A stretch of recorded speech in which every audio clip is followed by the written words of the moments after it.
Mais um caso, uma jovem de 17 anos foi morta a tiros, a queima-roupa, na comunidade onde morava, na zona sudoeste do Rio de Janeiro. O autor dos disparos é um traficante em ascensão na facção criminosa com quem a adolescente teve um relacionamento.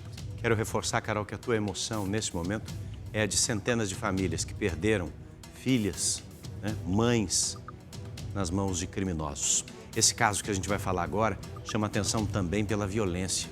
Mostra um lado ainda mais cruel do crime organizado, como se fosse possível.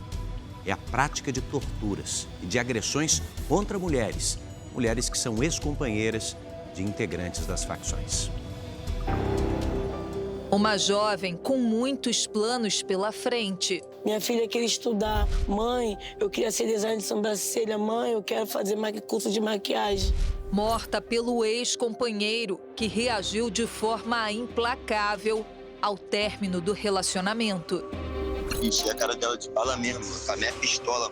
Com a minha pistola, peguei pistola de ninguém, mano, meu bagulho. Fui 5 tiros que esse monstro, que ele deu na minha filha, ele deu em mim. Porque é meu coração que sangra. Andriele tinha 17 anos.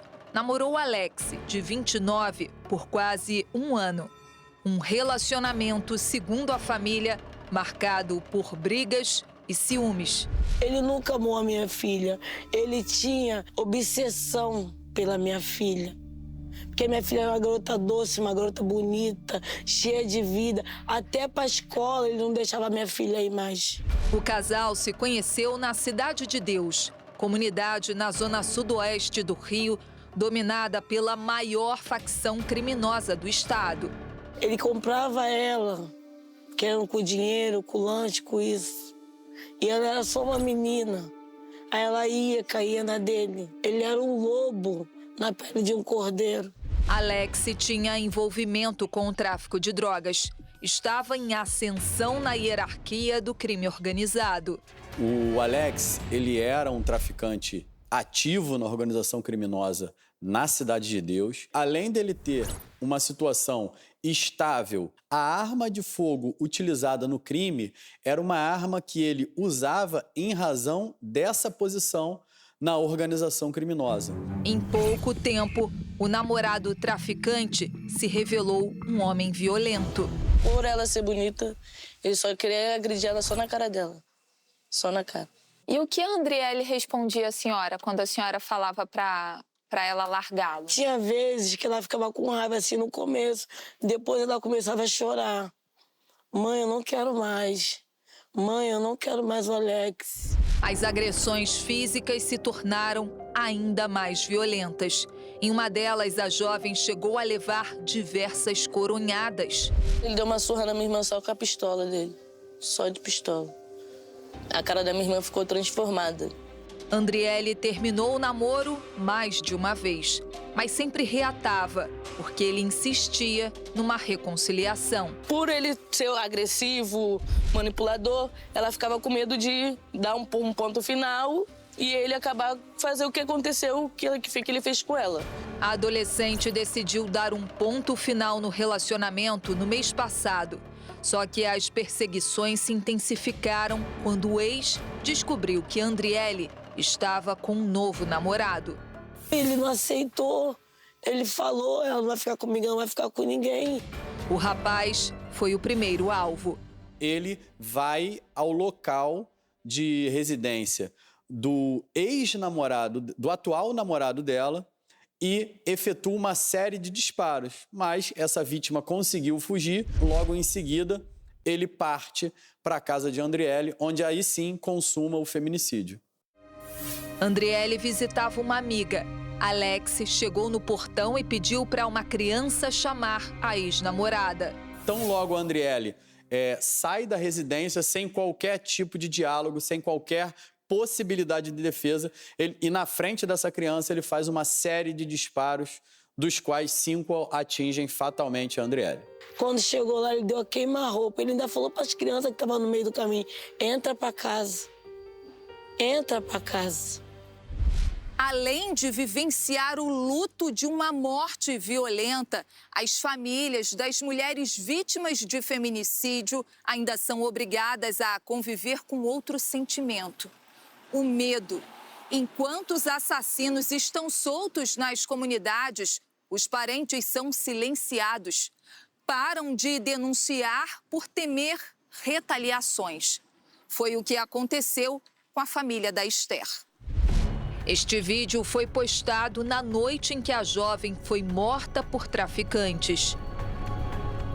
Esther Barroso dos Santos, de 22 anos, trabalhava como atendente. Ela se relacionou com Bruno da Silva Loureiro, o coronel, apontado como chefe do tráfico na comunidade onde morava, na zona oeste do Rio. Um relacionamento conturbado, que ele é um cara violento, já tem histórico de violência com mulher. E ela achou por bem se separar dele. E ele não aceitou. Meses depois do término, Esther foi a um baile funk numa comunidade dominada pela mesma facção de coronel. E o criminoso soube que ela estava no local. Decidiu se vingar e chamou reforços. O coronel aparece com 2 comparsas, Dodô e Debochado, sequestram a Esther e levam para local incerto e não sabido. A jovem foi submetida a uma sessão de tortura e violência sexual. Bastante machucada, foi deixada na porta da casa da família. Os parentes acolheram Esther e a levaram para o hospital, mas ela não resistiu aos ferimentos. Nesses locais onde o Estado não entra, esses crimes são cometidos com o maior requinte de crueldade, né? Eles acham que tem a posse do corpo dessas mulheres, eles acham que não podem ouvir um não, a mulher não tem direito de escolha. E o caso da Andriele e da Esther foi exatamente isso, elas falaram não, né? Uma terminou o relacionamento e a outra não quis se envolver com o chefe do tráfico. E isso foi a sentença de morte para elas, um simples não. Já se passaram 3 meses da morte de Esther. A família chegou a se manifestar nas redes sociais, mas não quer mais comentar o assunto. Coronel e os comparsas ainda estão soltos. Representei pela prisão deles. O Ministério Público, no mês seguinte, os denunciou, né? E a gente está aguardando agora a decisão da Justiça. Segundo a polícia, Coronel já foi absolvido pela própria facção. O comando do TCP não gostou, né? Mas como ele tem uma posição hierárquica alta na facção, o perdoaram. Por isso ele continua ainda até vivo, né? Este ano, aqui no Rio de Janeiro, 79 mulheres foram vítimas de feminicídio no estado. Uma média de 8 assassinatos por mês. Outras 242 conseguiram escapar da morte. Números que podem ser ainda subnotificados, já que muitas mulheres não denunciam a violência à polícia. Dias antes de ser assassinada, Andriele foi espancada pelo ex-namorado. Só que, por medo, ela não denunciou a agressão à polícia. É muito comum nessas regiões que esses episódios sejam subnotificados. A família tem ciência, geralmente ela é agredida, ela sofre uma coação psicológica, né? Recebe ali um atendimento médico, mas oficialmente a polícia, isso aparece como uma subnotificação. Depois do assassinato de Andriele, Alex chegou a se esconder em Angra dos Reis, no litoral fluminense, mas se entregou horas depois. Ele foi capturado em flagrante por associação ao tráfico e, num segundo momento, nós representamos pela prisão preventiva por feminicídio e tentativa de homicídio qualificado contra o atual namorado da Andriele. Alex enviou um áudio para amigos e familiares. Tentou explicar por que matou a ex-namorada. Sou homem, geral me conhece, tá ligado? Não, mano, tenho minha honra a zelar, tá ligado? Não, rapaziada, traição não é com nós, tá ligado? Para se justificar dessa ação junto à organização criminosa em que ele é integrante ativo, ele envia aqueles áudios, assume a autoria desse crime, confessa que realmente ele, com a arma dele, né, assassinou, cometeu feminicídio contra a Andriele, porque isso é um crime de honra, segundo a versão dele. Enquanto a gente tiver esse pensamento de que a honra do homem vale mais do que a vida da mulher, a gente vai estar chorando todos os dias a morte de mulheres. Como evitar que mais mulheres sejam assassinadas pelos ex-companheiros? Lúcia estuda de perto o assunto e defende a participação de todos os setores da sociedade. É claro que a legislação já está posta e ela precisa ser cumprida, mas creio que uma boa campanha educativa, boa campanha social, serviços fortes e adequados e, sobretudo, resolutivos precisam ser implementados numa sociedade como a nossa.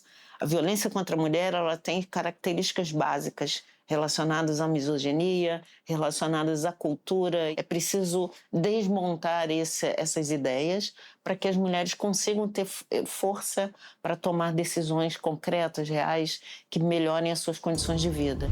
Andriele e Esther tiveram as vidas brutalmente interrompidas por homens que diziam amá-las. Em comum, um repertório de brigas, ciúmes e sentimento de posse. Sinais que devem servir de alerta para outras mulheres. Andriele só tinha 17 anos, que fica de exemplo. Agrediu a primeira vez e vai agredir sempre. Minha filha foi forte, ela queria viver.